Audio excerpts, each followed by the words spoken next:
Muchas gracias, Leo. Qué increíble trabajo. Puede tomar asiento. Gracias por darse el tiempo y de venir a estar con nosotros a escuchar de la palabra del Señor. Continuamos con nuestra serie de Colosenses y Pablo aquí se da la vuelta, les empieza a decir quién eran, que refuta las herejías y ahora les da instrucciones específicas a los cristianos en aquel entonces. La carta que vamos a ver, perdón, la sección que vamos a ver, la serie, es una repetición de la enseñanza en otras cartas. Les explica de la misma manera a otras ciudades, a Éfeso, a los romanos, a Colosas.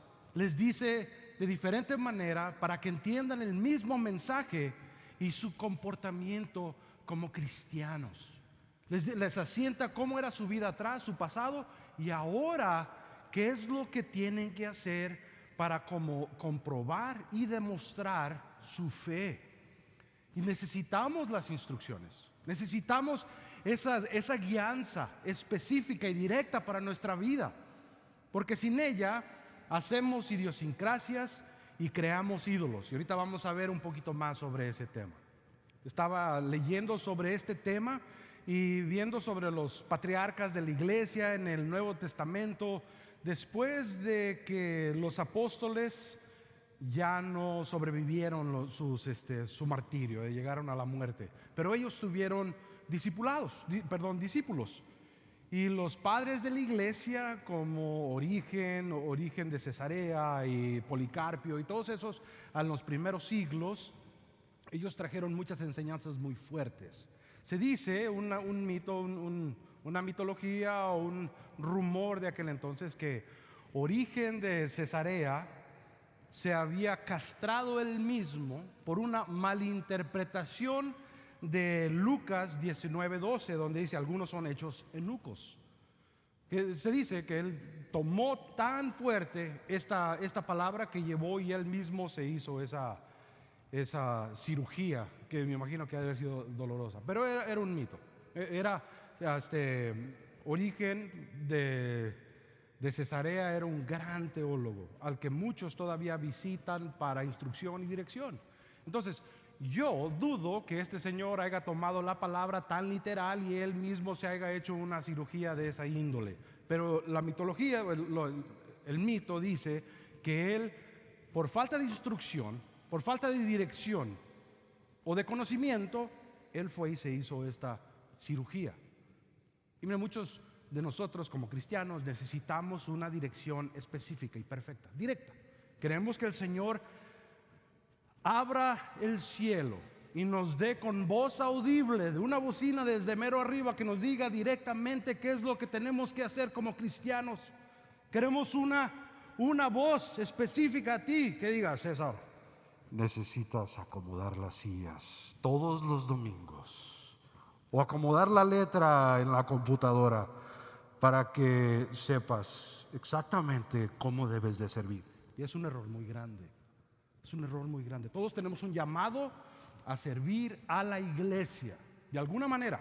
No esperarse a que haga una necesidad, sino buscar cómo servirle a su Dios, porque por extensión sirve a la iglesia para la gloria de Él. Para la gloria de Él. No para la gloria de cierto nombre o cierta iglesia, sino para su gloria. Y lo hace con esa clase de gozo. Estas instrucciones específicas para los de Colosas, Pablo empieza del versículo 5 al 7. El día de hoy vamos a estar en Colosenses del 5 al 7. Les dice directamente que empiecen a indagar, empiecen a buscar más profundo que sus acciones externas. Hay algo más adentro, hay una sombra más tenebrosa que tenemos que buscar. Le voy a pedir que se ponga de pie. Estamos en Colosenses capítulo 3, del versículo del 5 al 7, y esto emprende nuestro estudio sobre la iglesia cristiana. Si podrían dejar de hacer tanto ruido aquí enfrente, le voy a pedir a Mac que por favor tenga silencio. Te vamos a leer la palabra del Señor. Dice en el versículo 5: haced morir pues lo terrenal en vosotros: fornicación, impureza, pasiones desordenadas, malos deseos y avaricia, que es idolatría. Y avaricia, cosas por las cuales la ira de Dios viene sobre los hijos de desobediencia, en las cuales vosotros también anduvisteis en otro tiempo cuando vivías en ellas. Cuando vivías en ellas en el pasado. Ya no andes así. Ahora eres alguien diferente. Vamos a orar.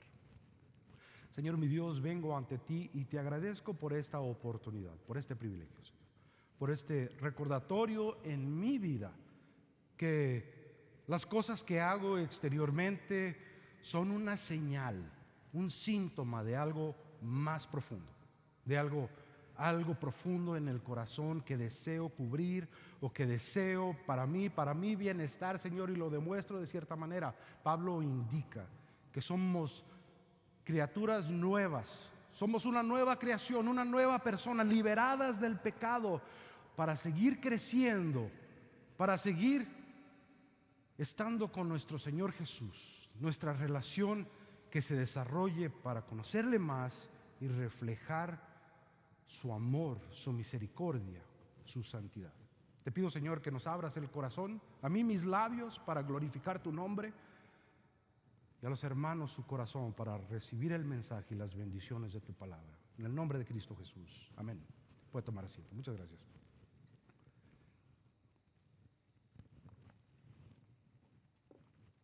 Pablo empieza con un tema muy profundo. Dice, el primer repaso que le di al versículo 5 se me hizo muy extraño. ¿Por qué Pablo, después de mencionar cosas tan judías como en el versículo 23 hacia atrás un poquito, menciona cosas tan judías como la incircuncisión? Eso no era cosa de los gentiles, era acciones y reglamentos judíos, y ahora se brinca a las fornicaciones y a las cosas de los gentiles. ¿Para qué? ¿Por qué lo hace? ¿Por qué hace ese brinco? ¿Por qué hace esa mención tan específica a la fornicación? O sea, la palabra cae y enseguida indaga a ciertas acciones. Y me pregunto, quizás en ese entonces le habían dado mención de que en Colosas había personas que eran indecentes o que estaban haciendo cosas indebidas, cosas inmorales, y Pablo decide mencionarlo rapiditamente.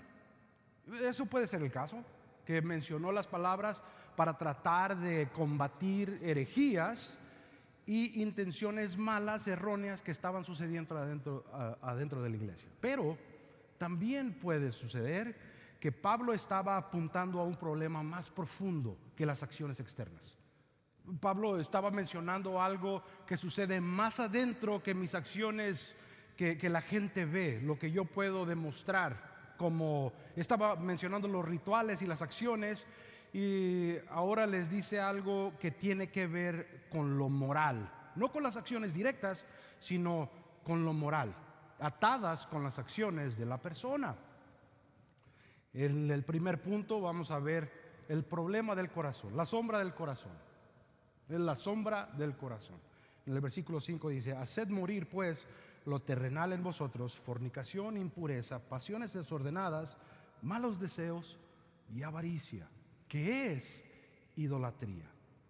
Nosotros yo al estudiar la palabra, al empezar a abrirla, a indagar en ella, yo siempre me dejé llevar por las historias del Antiguo Testamento, que la idolatría era un culto a un animal, algo hecho de cera, de madera, algo en específico, un objeto, no una acción, no un sentimiento, no una idea o una emoción que fuera idolatría, sino que por las historias del Antiguo Testamento me dejaba llevar con la idea preconcebida de que la idolatría se llevaba a las estatuas, a las fotos, a las cosas hechas por cuadrúpedos, y como dice la palabra del Señor.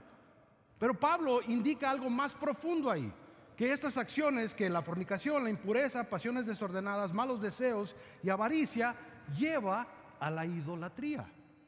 Entonces empecé a tratar de ver qué es lo que Pablo estaba tratando de decir. Y se acuerdan anteriormente en el versículo 2, en el versículo del 16 al 23, habla de las acciones que uno hace en una sombra de algo mejor. la sombra de algo mejor que habría de venir.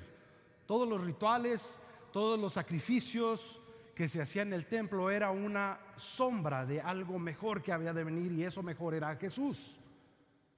Entonces me puse a pensar, a lo mejor lo que está mencionando Pablo, estas fornicaciones, impurezas, pasiones desordenadas, malos deseos y avaricia, es una sombra de algo, un problema más profundo en el corazón del ser humano. Es una sombra, es un síntoma de un problema más adentrado, algo más profundo. Hay algo ahí que los lleva a hacer esta clase de cosas. Y es curioso que les mencione esto, porque ya les había dicho en el versículo 13 que ya estaban muertos en el pecado, muertos en delitos y pecados. Pero ahora en el versículo 13 pero Cristo les dio vida juntamente con Él, perdonándoos todos los pecados. Y ahora les dice que trabajen en estos pecados. Si ya estaban muertos en los pecados, o muertos al pecado, ¿por qué siguen pecando? ¿Qué es lo que está pasando? ¿Cuál es el problema que siguen persiguiendo? Esos deseos, pasiones, lascivia, avaricia, esas pasiones desordenadas, ¿de dónde sale? Y nos tenemos que acordar que del corazón es donde sale toda la inmundicia.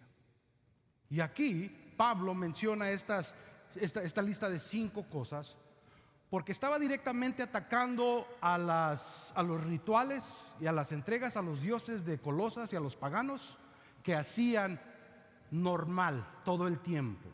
Acuérdense, Colosas era una ciudad gentil, una ciudad donde había muchos gentiles, y lo que hacían en el pasado era normal. Le hacían sus rituales y danzas, y todos los años hacían lo mismo. Pasiones desenfrenadas, habían borracheras y orgías y toda clase de cosas como sacrificios a los dioses de esos tiempos. Entonces Pablo les empieza a derrumbar la cultura en la que vivían en el pasado, y no se dejaran llevar por esa clase de rituales, que ahora son nuevas criaturas en Jesús. Nuevas, porque la fornicación, que es relaciones íntimas afuera del matrimonio, que se deriva de la palabra pornea, donde uno desenfrena en su mente, en el corazón, cosas ilícitas, indebidas, que no tienen nada que ver con el matrimonio. Y en las culturas de aquel entonces, en muchos de los templos que estaban dedicados a los dioses como Afrodita o a Venus, incluían prácticas sexuales adentro del templo para hacer su sacrificio a Dios. Entonces Pablo les dice, ya no se entreguen a esta fornicación o a esta clase de impureza.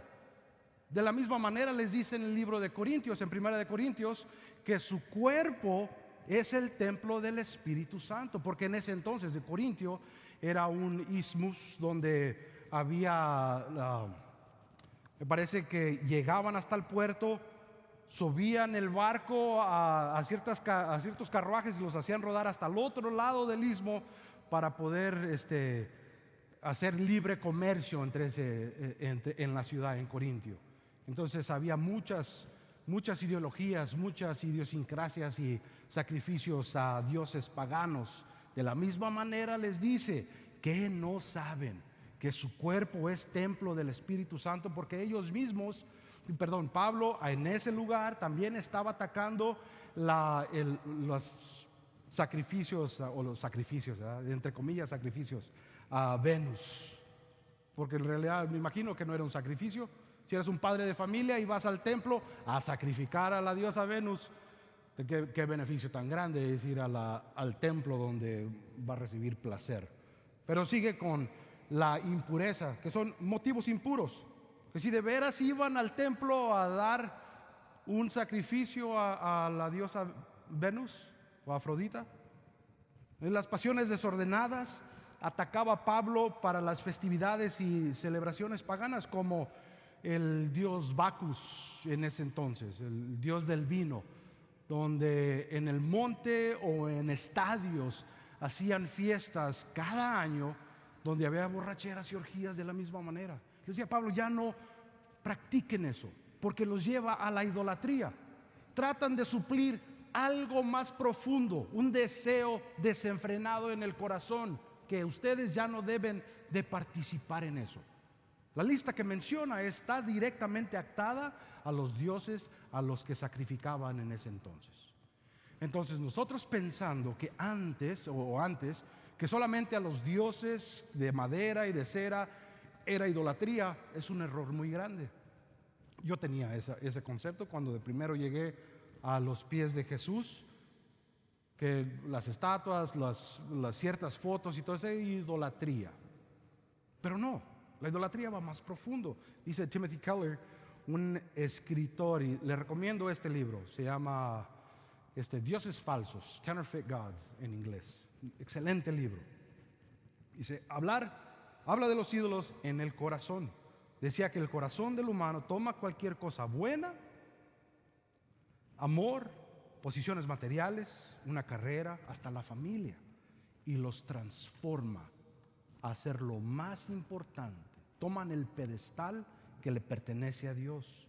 Nuestros corazones se hacen como el centro de nuestras vidas, nuestros ídolos, porque pensamos que no nos pueden dar significado y seguridad si no los obtenemos. No podemos tener significado e identidad si no obtenemos eso en vez de la relación del Señor. Entonces, la idolatría es un concepto o un objeto que sustituye a Dios. Y muchos de nosotros, muchos cristianos, hacemos de la humildad un ídolo. Hacemos de la humildad un ídolo y disfrazamos nuestro egoísmo con decir que somos humildes. Tenemos que tener mucho cuidado, porque entonces está en nosotros demostrar quién es Cristo a través de quiénes somos y lo que hacemos, y no nuestra relación con el Señor. En Marcos 7 del 21 al 23 dice, porque de dentro del corazón de los hombres salen los malos pensamientos, los adulterios, las fornicaciones, los homicidios, los hurtos, las avaricias, las maldades, el engaño, la lascivia, la envidia, la maldicencia, la soberbia, la insensatez. Todas estas maldades de dentro salen y contaminan al hombre. Tratamos de llenar un vacío con todas estas clases de ideologías que están en el corazón, y lo podemos demostrar como que somos lo más humilde o los más subajados a la autoridad de alguien más, pero nuestro corazón es altivo en muchas situaciones. No sé si le ha tocado que una persona se porte bien en su cara, se porte bien enfrente de usted, pero tras de usted hable de su situación y lo critique y indague sobre su vida y hable de otros, hable de usted a otras personas porque no está de acuerdo con lo que usted hace, por envidia o coraje o celo. Pero es de adentro del corazón lo que está en esa persona. Demuestra una cosa, pero de dentro del corazón es donde está la idolatría. Y es idolatría de criticar a alguien más o de hacer un chisme de otra persona. Es el simple hecho de hacerlo es para elevarte a ti y subajar a la otra persona, porque estás hablando de una posición de altivez, especialmente si es un chisme o algo que es innecesario. Es solamente subajar a la otra persona y alzarte a ti mismo. Es la única razón. Es un problema del corazón. Muchos tratamos de llenar el vacío que tenemos en el corazón con cosas materiales, con deseos que florecen del corazón, pero son demostrados materialmente. Estaba leyendo la historia de un magnate financiero coreano que había perdido 370 millones de dineros, de dólares, tras la caída de la marqueta de valores en el 2008 y 2009. Y tras esa pérdida tan fuerte se quitó la vida después de un lapso de tiempo donde no pudo sostener que había perdido tanto dinero de tantos clientes. Empezó una racha de bebida, de alcoholismo, y al último llegó a quitarse la vida. Sobre esa historia, un señor que se llama Bill estaba comentando una historia sobre este problema y decía: si yo hubiera sido él hace 3 años atrás, yo haya hecho lo mismo. Pero hace 3 años acepté a Jesús. Y mi enfoque y mi valor, mis deseos se empezaron a transformar tras la relación que yo tengo con Él. Si yo 3 años atrás yo me haya quitado la vida, pero de acuerdo a lo que tengo con el Señor, a mi relación con Él, mi deseo y mi enfoque, mi valor viene de algo más. Y es porque el coreano había puesto todo su empeño, todo su valor sobre las cosas que él hacía, sobre sus acciones, sobre sus habilidades, y su valor se veía debido a sus acciones, no a la relación que tenía con Jesús. Que las ideas y prácticas que tenían, el Pablo les estaba diciendo a los de Colosas, que las ideas que ustedes tenían, su valor, sus pasiones, lo más profundo de su corazón, si se debía a las acciones que ustedes les daban a los dioses del pasado, no lo hagan más, porque su valor viene a lo que el Señor ha pagado por usted, que usted mismo no podía llegarle a ese precio. Es que dele muerte a esas pasiones. Dele muerte. Empiece a trabajar, a investigar, en primer lugar, qué es aquella cosa que usted tiene en su corazón, que es idolatría, para empezar a trabajar sobre ese problema. Y puede empezar con una pregunta común. El coraje que tengo, el resentimiento que tengo, el egoísmo que sufro o que demuestro, ¿es un síntoma de algo más profundo? El resentimiento que cargo todo el tiempo, la forma en la que soy explosiva o que soy explosivo en mi forma de reaccionar, ¿es un síntoma de algo más profundo que surge del corazón, que está en lo más profundo? Quizás el síntoma o la forma de reaccionar, el sarcasmo que demuestras, quizás es solo una sombra de un monstruo más grande que esté más profundo. Porque viene una consecuencia dura tras eso. La consecuencia, el segundo punto. El versículo 6 dice: cosas por las cuales la ira de Dios viene sobre los hijos de desobediencia. Cosas por las cuales la ira de Dios viene sobre los hijos de desobediencia. Y sabemos que la ira de Dios está reservada para aquellos que no le han aceptado. La ira de Dios para el sufrimiento eterno está reservada para aquellos que no le han aceptado. Sabemos eso. Pero la palabra que usa aquí la ira de Dios es orge, que es coraje, y es un coraje exhibido en castigo por las acciones de la gente. O sea, para nosotros la ira de Dios puede ser demostrada con disciplina, porque nos da la oportunidad de decidir, de hacer el bien y el mal, nos advierte, nos da dirección, pero nos desviamos por nuestras pasiones más bajas, nuestro coraje, algún resentimiento, algo profundo, hasta que llegamos a toparnos con la disciplina del Señor, con un pecado habitual, por un pecado habitual o algún problema que sigamos constantemente persiguiendo. Hasta ese momento llega el Señor y la ira de Dios para nosotros es demostrada con disciplina. No con destrucción total, pero con disciplina. Si de veras cargamos con el amor de Jesús y todo lo que vamos exponiendo por lo que estamos haciendo, a lo mejor vamos a estar en el cielo durante ese tiempo. Pero hay algo que nos desvía en todo momento. Dijo un teólogo que su voluntad permisiva o su disciplina directa va a llevarte a que pases por pruebas para que trabajes con los problemas profundos de tu corazón, ya sea resentimiento, orgullo, dolor o amargura. Y su voluntad permisiva nos da el privilegio de trabajar en los problemas que vemos y los que no vemos igual. Y nos disciplina porque nos ama, nos disciplina porque nos quiere ver mejor. Quiere que crezcamos, que nos desarrollemos, que no sigamos doliendo por el resentimiento, el orgullo, el dolor y amargura, que esos cuatro siempre le llevan al dolor. Es más, el resentimiento, el orgullo, el dolor y la amargura florecen de algún lugar doloroso del corazón. Puede pensar que el orgullo no, pero igual el orgullo. Florecen de un lugar de dolor en nuestro corazón. Dice en Hebreos 12, del 5 al 6, y ya han olvidado por completo las palabras de aliento que como a hijos se les dirige: hijo mío, no tomes a la ligera la disciplina del Señor, ni te desanimes cuando te reprenda, porque el Señor disciplina a los que ama y azota a todo el que recibe como hijo.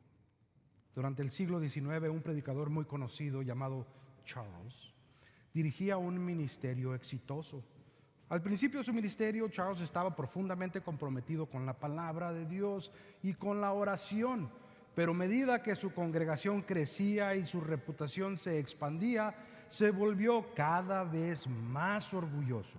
Comenzó a centrarse más en su imagen pública, disfrutando de los elogios de la gente, más que del humilde servicio a lo que originalmente había sido llamado. Aunque todavía predicaba con eficacia, su corazón ya no estaba alineado con el deseo de Dios de una obediencia humilde. Historia verdadera. En medio de esto, la salud de Charles comenzó a deteriorarse. Experimentó graves episodios de dolor físico y enfermedades crónicas en sus intestinos que le impidieron predicar con tanta frecuencia y le hicieron preguntarse si siquiera continuaría con su ministerio. Al principio se resistió, orando por la curación y preguntándose por qué Dios le permitía sufrir mientras había estado sirviendo tan fielmente en el exterior, pero no fiel en el corazón. Sin embargo, con el tiempo, a través de su sufrimiento físico, Dios le reveló a Charles. No sé si le hiciera saber, me parece que la historia menciona que le hizo saber uno de sus diáconos en la congregación de su arrogancia. Dios le reveló a Charles que su orgullo y su dependencia de alabanza humana había tenido prioridad sobre su dependencia de Dios. Su enfermedad se convirtió en una forma de disciplina, obligándolo a reconocer que su fuerza provenía únicamente de Dios, no de sus propias habilidades o su popularidad. ¿Qué no hacemos hasta los que pensamos que estamos exentos de sentir ese tipo de orgullo, ese tipo de problemas en el corazón? Somos propensos todos a caer sobre esa clase de problemas, porque el problema viene desde la raíz, en el corazón. Dice otro predicador, un pastor, el que estaba escuchando, estaba mencionando sobre el orgullo que él combatía como persona, que al acabar de predicar, orando, cerraron la congregación, dio la despedida y todo, una persona se le dejó ir de inmediato para tratar de darle felicitaciones por un gran sermón. Qué buen trabajo hiciste, le decía la persona. Él pensó en su cabeza y puso en la nota: gracias, pero yo ya te gané a felicitarme. Su orgullo ya le había llegado antes de que esa persona se le acercara para felicitar del buen trabajo que había hecho. ¿Se imagina el problema y la raíz que está en el corazón del ser humano? Le ruego que recuerde que la ira de Dios desciende en el Hijo de Dios como disciplina. Y si usted carga con algún sentimiento, algún problema profundo del corazón, como orgullo, resentimiento, vanagloria, que reflexione que el Señor o usted está propenso a ser disciplinado de la manera en la que menos espera. Pregúntese: ¿hay áreas en mi vida en las que me he desviado hacia un pecado donde puedo ser disciplinado?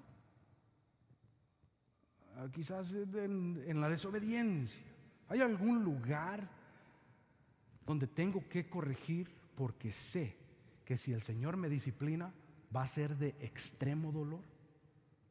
Reflexione en eso y corríjalo antes de que la disciplina descienda sobre usted.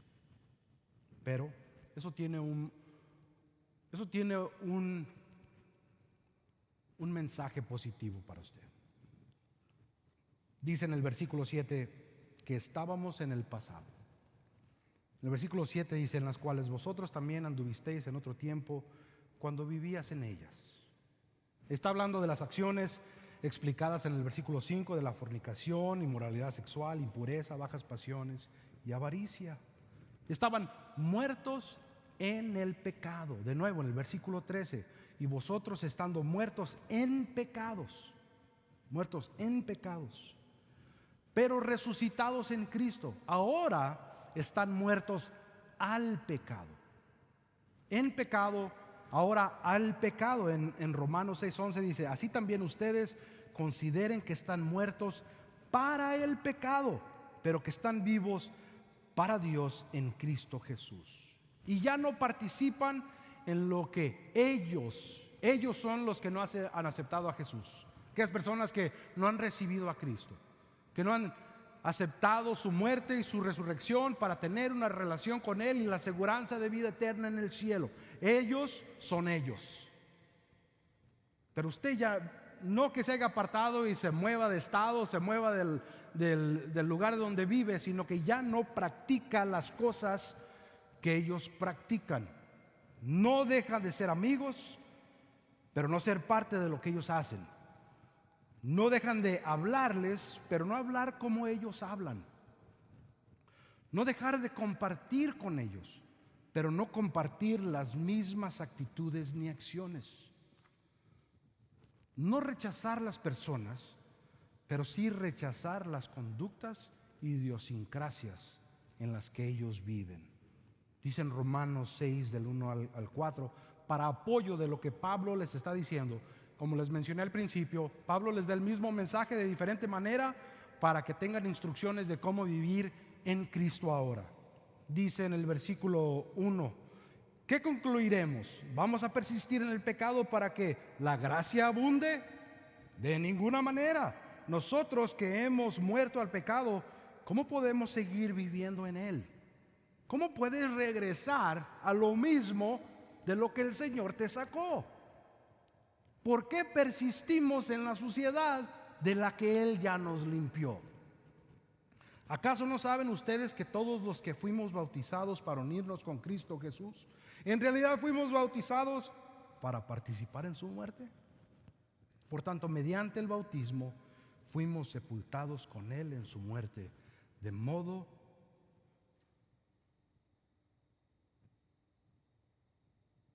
que estamos muertos para el pecado. ¿Pero por qué persistimos en él? Es por la raíz de la maldad que está en el corazón.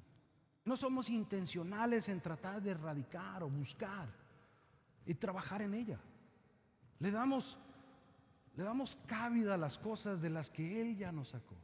Dice Charles Spurgeon, el mismo de la historia, Charles Spurgeon, en una escritura de MacArthur, pregunta: ¿qué tienes que ver con el pecado tú, si ya te ha lavado Jesús? ¿Por qué persistes en él? ¿No te ha costado lo suficiente ya? ¿Ya no tuviste bastantes problemas ya? ¿Acaso un niño que ha sufrido quemadura seguirá jugando con el fuego? ¿Acaso uno que ya ha estado en las garras de un león entrará de nuevo a su nido, a la cueva?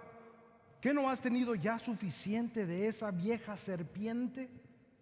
¿Qué acaso ya no ha envenenado todas tus venas con una sola mordida? ¿Acaso pondrás tu mano sobre el hoyo donde duerme una segunda vez después de haber sido mordido? No demuestres tanta locura. Era poético para hablar Charles. ¿Acaso te demostró verdadero placer el pecado? ¿En realidad encontraste satisfacción sólida en él? Si piensas que sí, entonces regresa a la tumba y ponte la cadena en el cuello de nuevo y deleítate en ella. Pero si el pecado nunca te dio lo que te prometió, pero te diluyó con mentiras, no seas víctima de su trampa, porque de aquel depredador antiguo, sé libre y deja que esa memoria, esa esclavitud vieja, no te permita entrar a ella de nuevo. Si has salido del pecado, si has sido limpio en Jesús, has aceptado su salvación, has sido hecho limpio, blanco como la nieve, dice la palabra del Señor. ¿Para qué regresar a aquel lodo cenagoso de donde Él nos sacó? ¿Para qué tratar de volver a entrar a aquellas pasiones bajas, aquellos pensamientos impuros que no nos traen nada bueno? ¿Para qué entregarnos a las cosas de lo que el Señor nos ha liberado? Porque en realidad sí es esclavitud y no trae nada bueno, no trae nada duradero, no trae nada que dure y que nos dé la esperanza como Dios nos las da. Le ruego que reflexione que somos limpios en Jesús. Y el mensaje positivo en esta forma de pensar, en este mensaje, el mensaje positivo es que usted le pertenece a Jesús. Si ha aceptado a Cristo, usted tiene un Padre que a usted le interesa, su vida le interesa y lo está viendo con mucho detalle. Está viendo cada movimiento, cada acción, cada sentimiento, cada palabra que dice, la está observando, está viendo todo de usted, pero quiere que Él crezca y se desarrolle. No se le haga raro que la historia o la situación en la que usted se encuentre es para que usted crezca espiritualmente, para que usted se desarrolle. No deshaga la disciplina que el Señor le ha puesto enfrente para que usted crezca y sea más. Y le digo ahorita, Dios no ha terminado con usted. El día en que termina con nosotros es cuando nos llama a su presencia. Y tenemos una victoria segura en Jesús. No regrese a ese pasado de esclavitud. Camine hacia adelante con la seguranza de Cristo Jesús y la esperanza que tenemos en Él. Pero la pregunta que le tengo hoy, para terminar, es: ¿qué es lo que lo detiene? ¿Qué está en el pedestal que le pertenece a Jesús en este momento? ¿Qué actitud, qué pensamiento, qué sentimiento de su corazón está en el lugar que le pertenece a Jesús? Le ruego y reflexione en eso. Vamos a orar. Señor mi Dios, te doy muchas gracias, Padre. Gracias por el privilegio y la paciencia que me tienes a mí. Señor, Origen de Cesarea quizás no tenía las instrucciones que nosotros tenemos, Señor. Y vivió cuando las cartas circulaban y las enseñanzas se compartían. Pero Padre, al tener la Escritura en nuestras manos, al tener las instrucciones explícitas aquí para yo recibirlas, Señor, no tengo excusa de no actuar como tú me mandas a que yo actúe. Y por eso te agradezco por la paciencia que me demuestras, la misericordia que me demuestras, que a pesar de que me has dado tanto, aún me rebelo, aún me desvío, aún pongo otras cosas en el pedestal de mi corazón que te pertenece a ti. Señor, te ruego que me ayudes, que convictes mi corazón para no regresar a esos mismos sentimientos que yo practicaba antes de que viniera a tus pies. Mis malas palabras, mis groserías, mi odio, mi amargura, mi resentimiento, mi coraje, todo lo que yo practicaba, Señor, ayúdame a confrontarlo para ser libre y reconocer de lo que me has liberado, Señor.